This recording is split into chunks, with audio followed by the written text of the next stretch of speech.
여기 여기로 가보자. 다 찍어야지.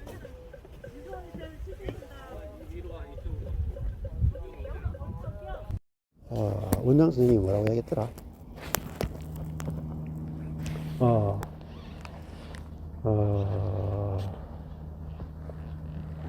그 삶에 있어서 어떤 그 문제가 생기면은 그 문제가 아니라 그 문제를 어떻게 그 해석하느냐, 그게 문제라는 걸 자기가 깨달았대요.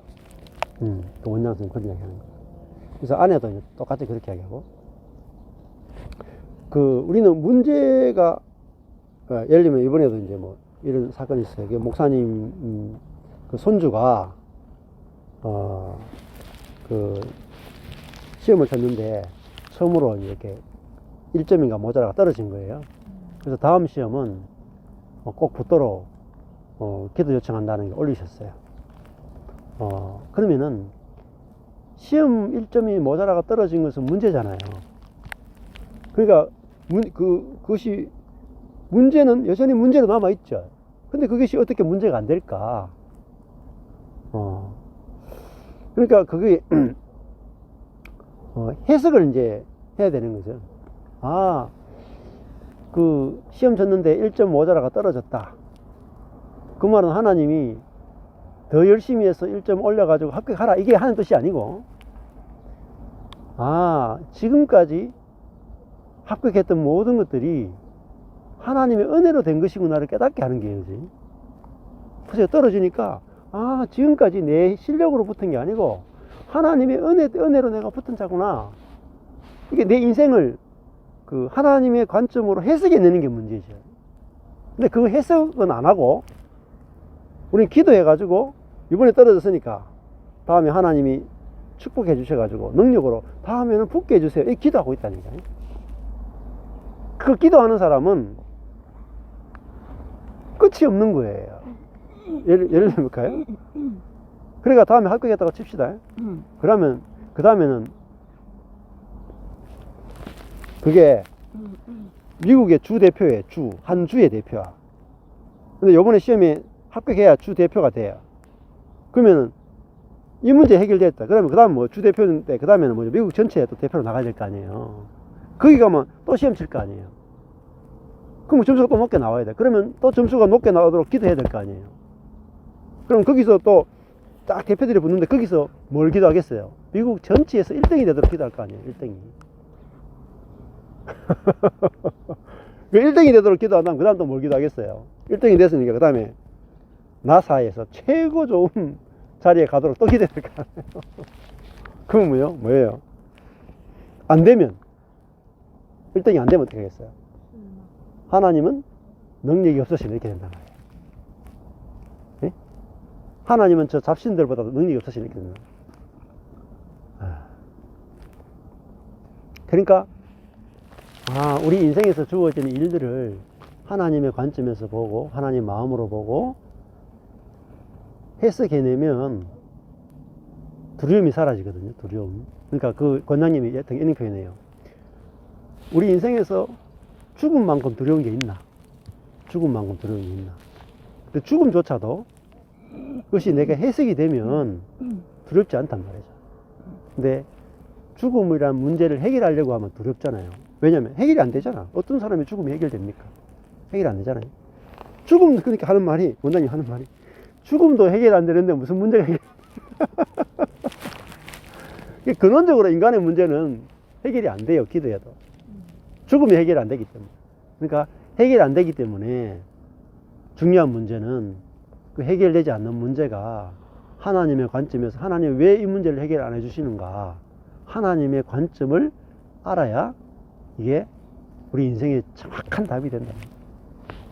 이래서 하나님이 죽음을 남겨두셨구나, 이래서 병을 남겨두셨구나, 이래서 가난을 남겨두셨구나, 이래서 교통사고나 자녀가 죽는 것이라든지 고아가 되는 것이라든지 전쟁을 왜 남겨두셨는가. 그걸 알 때만이 우리들은 두려움이 없어진다. 전쟁도 있을 수 있고 죽음도 있을 수도 있고, 예를 들면은 우리는 자녀가 내보다 먼저 죽으면 안 된다고 생각하잖아요. 그죠? 그리고 그 일은 절대 일어나면 안 된다고 생각하잖아요. 그 말은 다른 말로 하면 그런 일이 일어날 것에 대해서 엄청난 두려움을 가지고 있다는 거예요. 저도 처음에 제가 결혼해서 애 낳는 것에 대해서 두려움이 있었어요. 제가 아내한테 그런 이야기 했거든요. 내가 아기를 낳으면 사실 좀 두렵다. 왜냐면 내가 애를 낳았는데 얘가 교통사고가 나면 어떡하고, 얘가 병이 들면 어떡하고, 얘가 죽으면 어떡하냐, 내가 그걸 감당할 수 있겠냐. 그 결혼 전인데도 그런 생각이 들더라고요. 그러니까 그걸 해석해야 된다는 사실을 모르고 그런 일이 일어나면 안 된다고만 생각한 거죠. 근데 인생에서는 어떤 일이든지 일어날 수 있습니다. 왜? 죽는 것이 모든 사람에게 일어날 수 있다면 우리의 삶에는 어떤 일이든지 일어날 수 있어요. 그래서 이거를 남겨두신 하나님의 뜻을 우리가 알아야 우리가 그런 일이 일어날 때도 두려워하지 않고 담대하게 우리가 살 수 있는 거죠. 그래서 제가 이제 필리핀에서 성경을 읽는데 하나님에 대해서 적나라하게 알게 되더라고요. 왜냐하면 창세기부터 계시록과 요한계시록 쭉 읽는데 일어나지 않으면 좋겠다고 하는 일들이 성경의 인물들의 삶 가운데 다 일어나더라니까. 욥은요, 하룻밤에 자식 10명이 죽어요.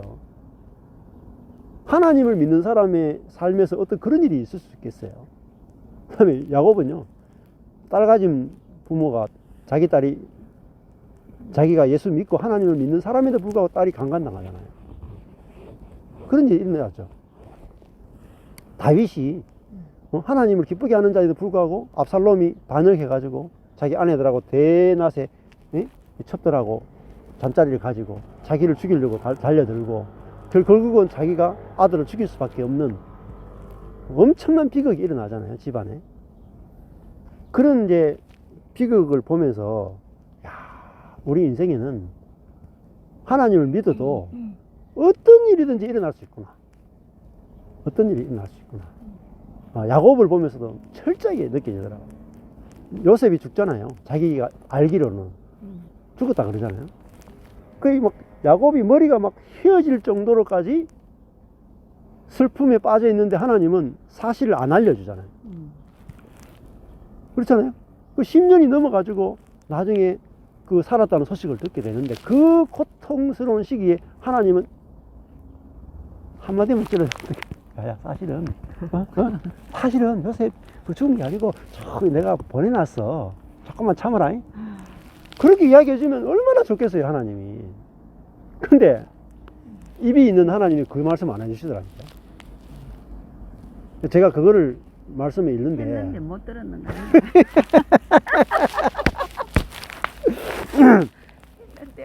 이야, 생생하게 하나님에 대해서 이제 알게 되겠더라고요. 야, 하나님은 야곱이 그렇게 고통당하시는데도 눈 하나 깜짝 안 하시는 거예요. 그 다음에 디나가 강간당하는데도 안 막아주시고, 그 다음에 기근이 있어가지고 나중에 요나단까지 빼앗길 상황에도 아무 말씀 안 하시고, 나중에 되니까 막 요셉이 막 살아오고 막 엄청난 하나님의 감추어놓은 계획들이 막 나타나는데 때가 돼야 나타나더라고요. 때가 돼야지. 근데 그 야곱의 삶에 일어났던 이런 나이에 부모를 떠나서 라반의 집에서 고생해야 됐던 거, 그죠? 아내를 하나만 얻기를 원했는데 4명이 돼가지고 막 계속 찢고 볶고 싸우고, 자식이 12 돼가지고 막 그들끼리 막 헐뜯고 막 인신매매하고 이런 일이 일어나는데 하나님이 한 번도 개입 안 하세요. 그대로 두십니다. 이야, 그런 걸 보면서 우리 삶에 저주가 일어나는데 하나님은 그대로 야곱의 삶을 그대로 두셨더라고요. 근데 그대로 두시는 것이 야곱에게는 얼마나 나중에 그것이 축복이 되고 합력하여 선을 이루는지를 야곱의 인생만큼 적나라하게 보여주는 사람이 없습니다. 그러면서 나의 인생도 이러하구나. 하나님이 야곱을 버려두시는 거죠. 버려두시는데 그 버려두심이 해석이 되면 야곱은 고통을 안 당했을 거예요.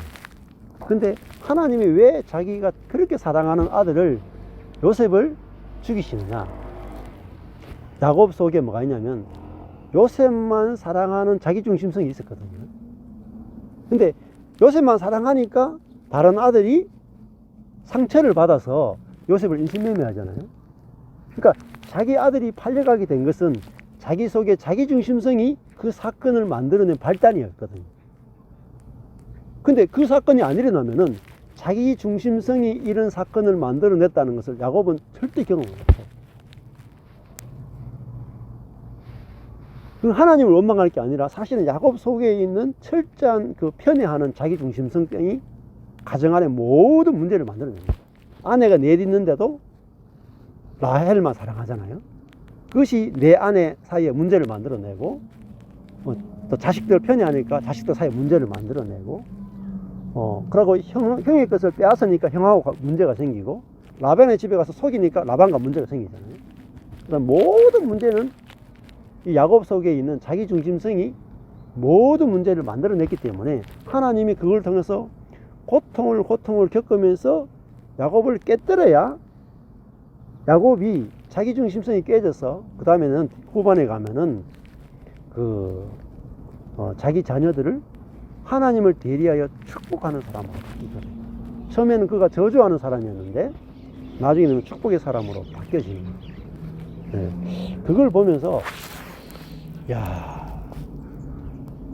하나님, 이분이 진짜 생생하게 하나님이시더라고요. 그러니까 내 개념 속에 만들어 놓은 하나님이 다 사라지고, 진짜 하나님은 주권자이시네. 근데 내가 보기에는 안 좋은 일을 허락하시지만은 그 모든 것을 합력하여 반드시 놀라운 선을 이루시는 하나님이 딱 보이니까 두려움이 사라지더라고요.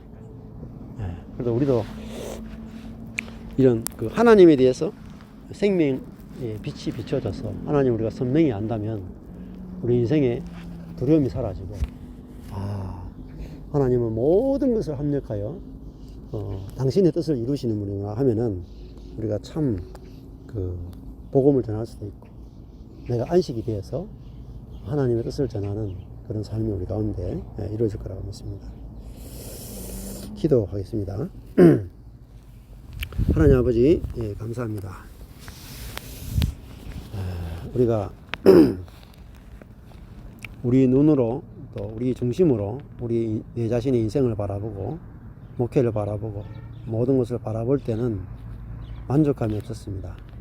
항상 2% 부족하고 채워지지 않는 것이 있었습니다. 그러나 하나님의 관점으로 우리 인생을 바라보니까 하나님은 하나님의 뜻대로 우리 인생을 지금 쓰기를 원하시고 또 쓰고 계시고 또 반드시 쓰신다는 사실을 보니까 시냇가에 심은 나무가 아무것도 안 하지만은 열매를 풍성하게 맺는 것처럼 하나님께서도 우리에게 당신의 생명과 은혜를, 절대적인 은혜를 공급해서 열매를 맺게 하시고 모든 것을 행하실 것을 우리가 바라보니 참 안식이 되고, 우리가 아무것도 할 일이 없음을 인해서 주님을 찬양하고, 우리가 할 것은 은혜를 받아서 열매를 맺기만 하면 되는 놀라운 은혜를 우리에게 주심을 감사합니다. 이 복음이 우리 안에 깊이 깨달아져서 모든 사람이 이 은혜를 다 누릴 수 있도록 하나님 은혜 베풀어 주옵소서. 예수님 이름으로 기도했습니다. 아멘. 이삭의 축복이 야곱의 생전에는 안 이루어진 것 같네. 예?